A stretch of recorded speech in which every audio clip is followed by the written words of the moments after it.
mic, then a half cigarette, singing Kathy's Clown. That's the man she's married to now. That's the girl that he takes around town. She appears composed, so she is, I suppose. Who can really tell? She shows no emotion at all. Stares into space like a dead China doll. I'm never gonna know you now, but I'm gonna love you anyhow.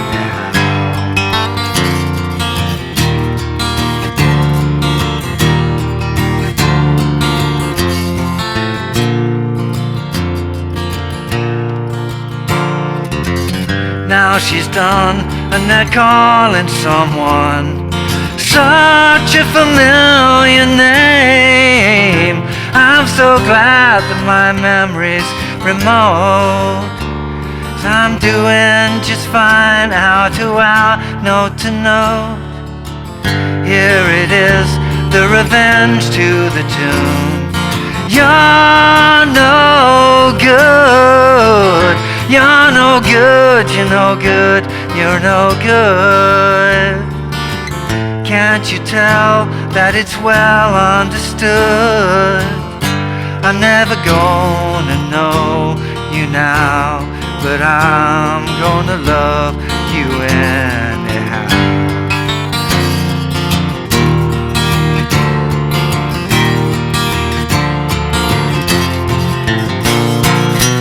Here today, and I'm expected to stay on and on and on.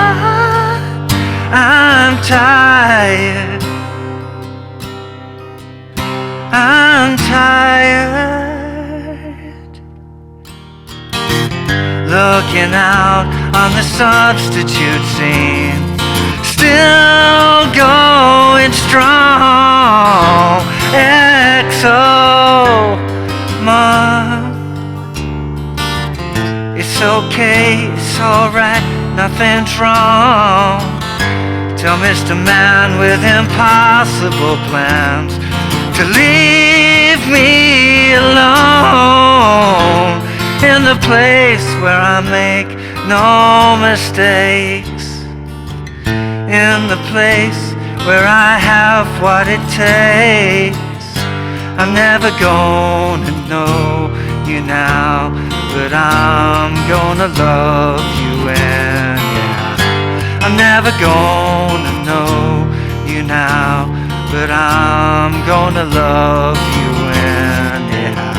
I'm never gonna know you now, but I'm gonna love you anyhow.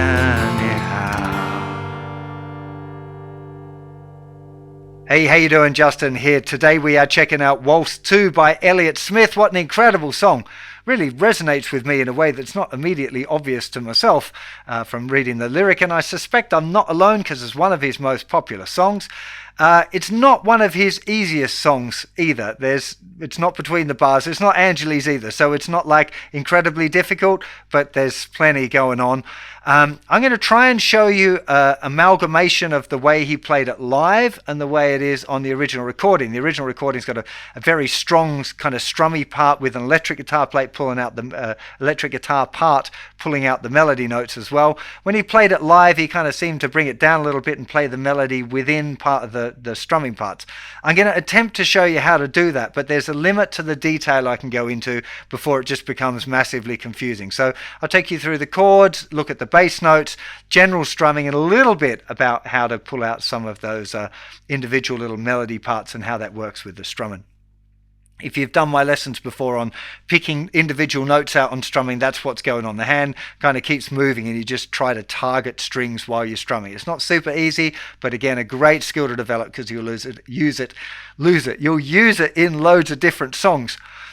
Before we get to a close-up, a couple of very important things to mention. First of all, my guitar is in D tuning, so every string is down one tone. That's an Elliott Smith thing. If you're an Elliott Smith fan, I'm sure you've encountered this before. There is a couple of live versions where he plays it in concert tuning. I can't sing it in concert, so I've done the full-on authentic Elliott Smith thing and just tuned my guitar down a tone. It's quite a fun thing to do. You'll probably find most acoustic guitars you can tune down without too much hassle. If you're going to do it permanently, you probably want to put thicker strings on, which is what I've done on this particular guitar, just one gauge up from usual. Second thing, it's called Waltz number 2, but for me, I'm kind of feeling this in 6. So 1, 2, 3, 4, 5, 6. 1, 2, 3, 4, 5, 6, rather than waltz, which is 1, 2, 3, 1, 2, 3. And just that's how I'm feeling it. But obviously, if he's called it Waltz 2, he was feeling it as a waltz. But when I'm talking about stuff, it's likely I'm going to be talking about strumming patterns in regards to 6. So 1, 2, 3, 4, 5, 6, and 1, 2, 3, 4, 5, 6. And one bar would be a full 1, 2, 3, 4, 5, 6. Okay, you might think of it as 2 bars if you're in 3/4, like 1, 2, 3, 1, 2, 3. But for me, 1 bar is going to be 1 bar of 6, 8. Let's get to a close-up. The original song starts with a few bars of the A minor, and the strumming starts before beat 1. So you end up with 1, 2, 3, 4, 5, and 6, and 1, 2, and 3, and 4, and 6, and 1, 3, and 4, 5, and 6, and 1, 2, and 3, and 2 and 3 and 4, 5 and 6 and 1, 2 and 3 and 4, 5 and 6 and down, up, down, up, down, up, down, up, down, up, down, up, down, up, down, 1, 2 and 3 and 4, 2 and 3 and 4, 5 and 6 and 1, 2 and 3 and 4. One of those things again with Elliott Smith is he's real good at keeping the hand moving, so definitely a little bit of practice on that beginning will hold you in good stead for the rest of the song. 1, 2 and 3 and 4 and 5 and 6 and 1, 2 and 3 and 4 and 5 and 6 and 1. A little bit of a tricky count there, but it's not a it's going to get a little bit worse than that. So one of the key things that's going on here is the movement of the bass. So as well as the chords, we've got to learn to pick out the bass note. The bass note is usually on 1 and 4, like 1, 2 and 3 and 4, 5 and 6 and 1, 2 and 3 and 4, 5 and 6 and so 1 and 4 will be where the bass notes change.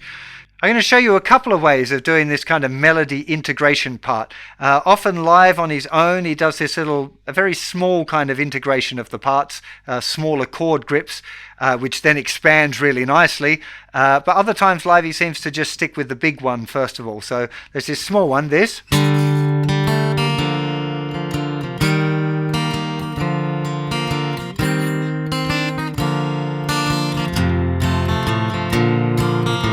Then this is the bigger one.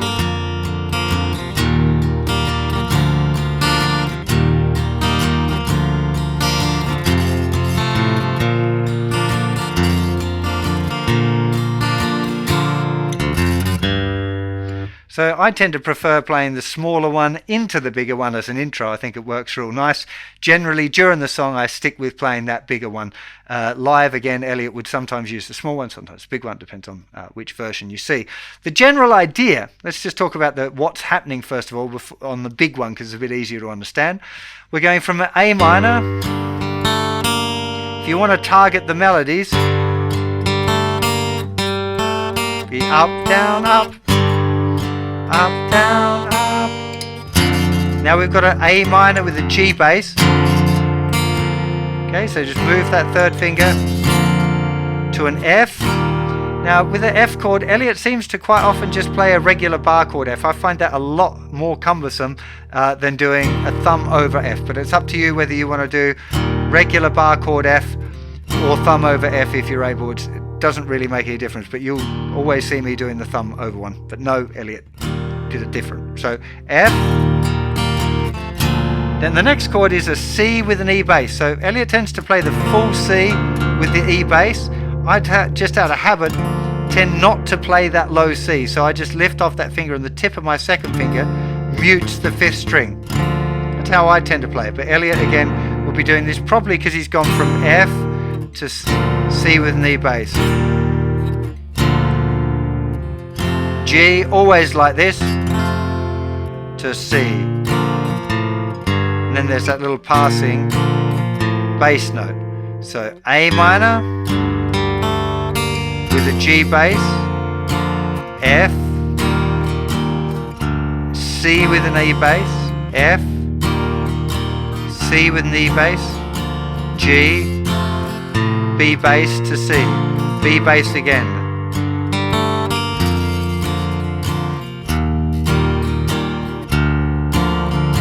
Down, down, up, down, up, down, down, up, down, up, down. Going into the verse, he does this. And then there's a little open, third, fourth, into the A minor of the verse. But before we go into the verse, let's just look at that little version that he does. So rather than starting with the big G down there, he goes, and he just opens up the G note there. Instead of the bass, he's playing it on the open G string. To F, to C with an E bass. So he's just playing this little 3 notes, F to C. Then it's usually F6, sometimes with a little melody pick out the bit there, to C with an E bass, then to the big G. Okay, so the smaller. Okay, opening up the G, F, C with an E bass, F6, C with an E bass, then we've got the big G with the same walk up, then the bigger one if you want.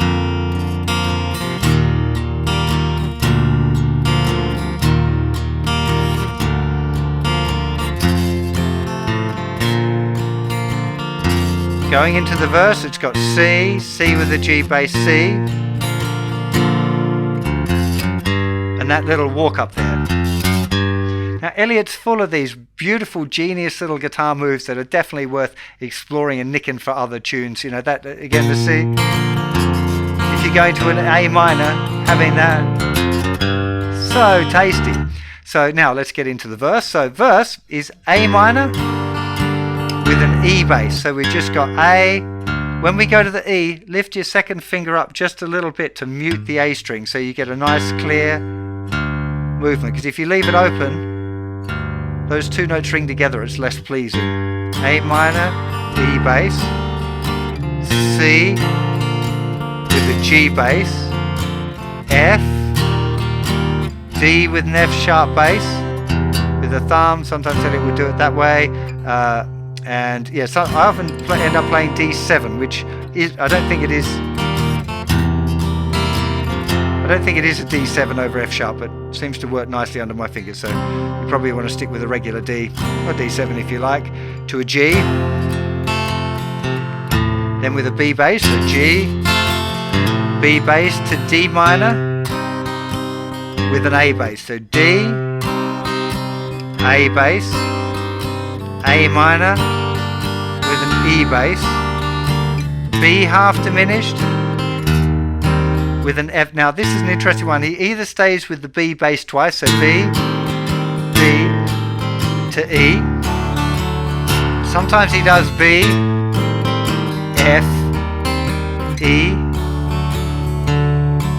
Sometimes he goes B, D, so D bass.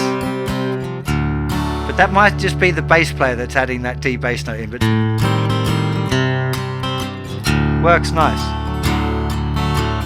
So that verse progression, A minor, E bass, C with a G bass, F, D with an F sharp bass to G with a B bass, D minor with an A bass, A minor with an E bass, B half diminished with an F bass to E, maybe with a B bass, but wouldn't really matter. So one more time, A minor, E, down, down, up, bass, down, up, bass, down, up, bass, down, up, down, G.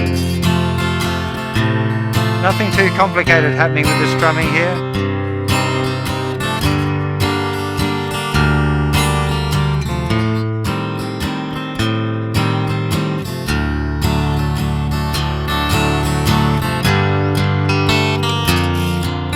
then go into that bridge again, or the chorus rather.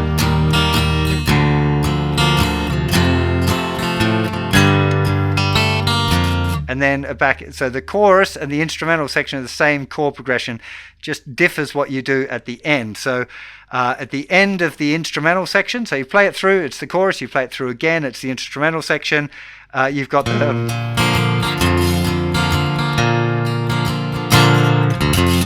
going back into the next verse. Next verse, second verse, exactly the same. It's another chorus, it's another instrumental section. And then after the instrumental section, he does this, going into the bridge. So he just plays a regular C and then moves the C up. It kind of sounds wrong, but it's just a passing chord. So it's not like he's trying to go to a bar chord in between. That's just like, Elliott Smith would not do that. It's just, so C, it's climbing up. So 1, 2, 3, 4, 5, 6, 1, 2, D minor for a bar with an A bass, F,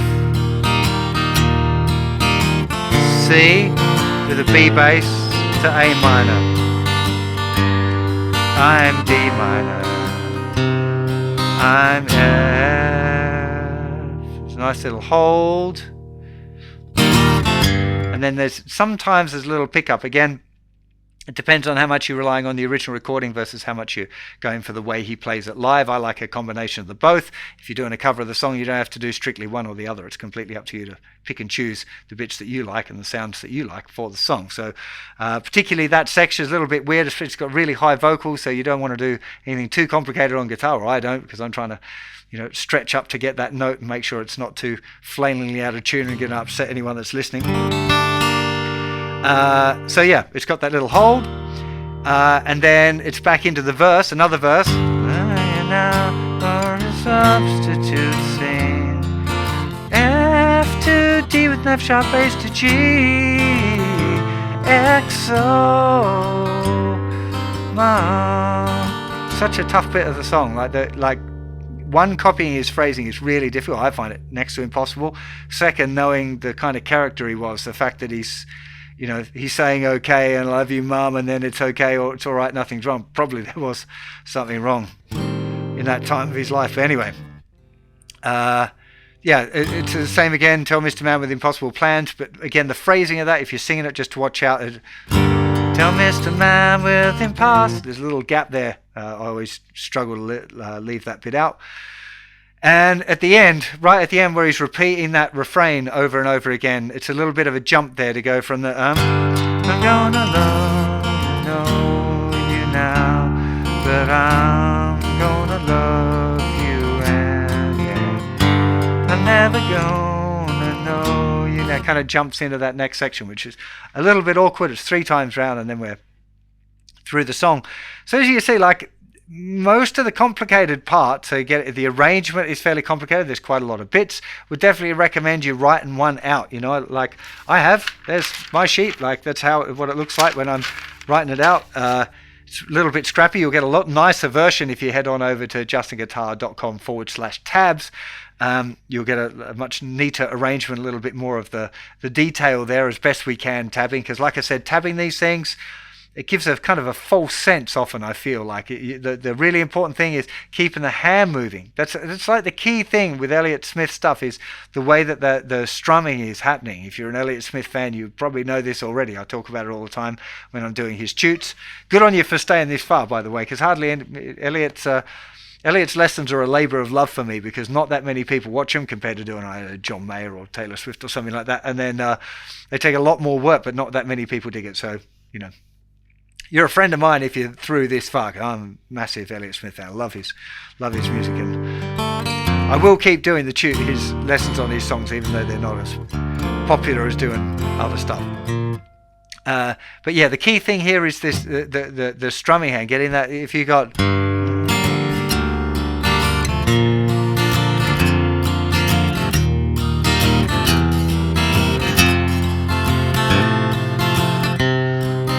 You can see there's a little bit of a stop there when hitting the bass notes,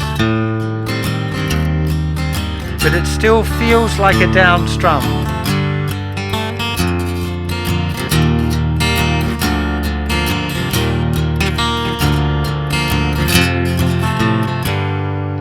So getting that hand moving is a really, really important part of the deal, if you're trying to learn songs like this. Obviously, getting the bass notes in the right place is a pretty important part of it as well. I would spend a bit of time doing it really slowly. I did with this song, just literally going...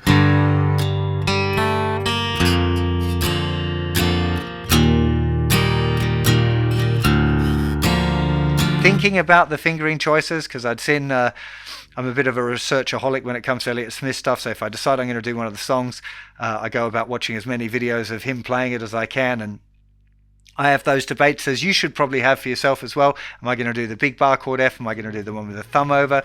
What's the fingering that works for me? Because these kind of songs that are challenging, if you're learning it as a cover, or you're learning it to try and dig in a little bit more Elliott Smith, the version that you decide on, the things that you learn from it and the way that you want to play with it, it should be your choices, and you should decide, you make those decisions on the things that you're good at, the things that you're comfortable with. Because if you're trying to do things that are really awkward for yourself, it's always going to sound awkward.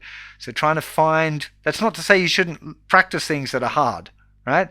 So practicing things that are hard in order to make them comfortable is a good plan. But as well, there are things like just the shape of your hands, the things that you're more comfortable with, especially if you're a more experienced player, which you may be if you're attempting a song like this. You've probably already found some ways of playing chords that are a bit easier. So think about, like, is it okay to use this particular chord grip with this song, or is there some reason why it's a bad idea? Be a little bit of a detective there and think about it. Give it some thought. Go through it nice and slow and gradually work it up. It's not a fast tune, but it isn't a super easy one either. So yeah, really hope you enjoyed this one. I got loads more Elliott Smith over on the website, as you would hopefully know if you following along with this, and just head on over to the site to go on the All Songs page, search for Elliott Smith, and you'll find them all there waiting for you. Do check out the tabs as well. It is a paid product of mine because we have to pay the rights holders, in this case Elliott's estate, so you're supporting the artist as well when you subscribe to that thing. Have yourselves a fantastic day, and I'll see you for plenty more very soon. You take care of yourselves. Bye bye.